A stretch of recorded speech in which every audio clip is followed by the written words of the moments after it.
Nadreen, आप देख रहे हैं क्राइम टाइम न्यूज। मैं हूं आपका दोस्त Khaitar Khan, bureau chief crime time news. हर तरह की खबर से जुड़े रहने के लिए हमारे चैनल को लाइक करें, सब्सक्राइब करें और देखते रहिए क्राइम टाइम न्यूज।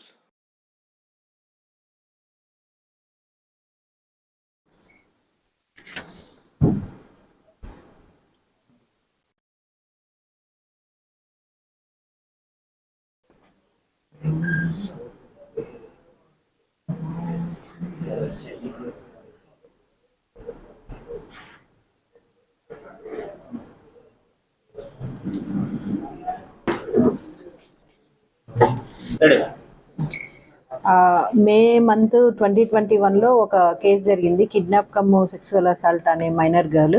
ఆ కేసులో ఈరోజు ఎంఎస్జే కోర్టు మల్కాజ్గిరి వారు శిక్ష ప్రొనౌన్స్ చేయడం జరిగింది. లైఫ్ ఇంప్రిజన్మెంట్ పడింది ఆ అక్యూజ్డ్కి. ఆ లైఫ్ ఇంప్రిజన్మెంట్తో పాటు ఒక 5,000 ఫైన్ కూడా వేశారు. అదే కాకుండా కోర్టు వారు డిస్ట్రిక్ట్ లీగల్ సర్వీస్ అథారిటీ వాళ్ళకి డైరెక్షన్ ఇవ్వడం జరిగింది, ఒక 5 lakhs రూపీస్ ఆ విక్టిమ్ ఆ గర్ల్కి కాంపన్సేషన్ ఇవ్వమనేసి. ఈ కేసు మనకు 2021లో రిజిస్టర్ అయింది.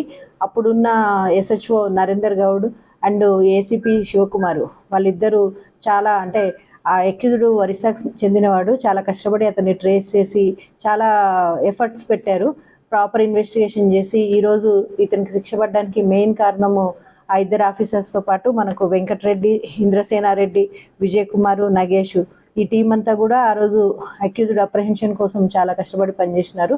వాళ్ళు కాకుండా CDO Srinivas Goud, process duty officer Suresh, వీళ్ళు కూడా కోర్టు డ్యూటీస్ ఎప్పటికప్పుడు ప్రాపర్గా అటెండ్ అవుతూ ఈ శిక్ష పడడానికి కారణభూతులు అయ్యారు. యాక్చువల్గా మా సిపి గారు ఈ ట్రయల్స్, ఈ కేసెస్లో అన్ని సెన్సేషనల్ కేసెస్ కావచ్చు, రెగ్యులర్ కేసెస్ కావచ్చు, అన్ని కేసుల్లో కూడా trial day to day monitor చేస్తూ ఉన్నారు. ఎవ్రీడే కూడా మనకు ఒక చార్ట్ ఇవ్వడం జరుగుతుంది, ఈరోజు ఈ కేసెస్ ఉన్నాయి, వీళ్ళు అటెండ్ అవ్వాలి అనేసి. సో సిపి గారు స్పెషల్ దృష్టి పెట్టి ఈ ట్రయల్ కేసెస్ అన్నిటి మీద కూడా ఫోకస్ చేస్తున్నారు. ఇవన్నీ కూడా శిక్ష పడేలాగా ప్రయత్నం చేస్తూ ఉన్నాము రాచకొండ కమిషనరేట్ తరఫున. ఈ కేసులో మనకు మెయిన్గా ఉపేందర్ అడిషనల్ పీపీ గారు మరియు రజనీ మేడం అడిషనల్ పీపీ గారు, వీళ్ళిద్దరి శ్రమ కూడా మనం చెప్పుకోదగింది. Thank you madam. మీ ప్రాసిక్యూషన్ వల్లనే, అంటే దానివల్లనే ఈరోజు మనకు ఈ కేసులో శిక్ష పడడం జరిగింది, లైఫ్ ఇంప్రిజన్మెంట్ వచ్చింది.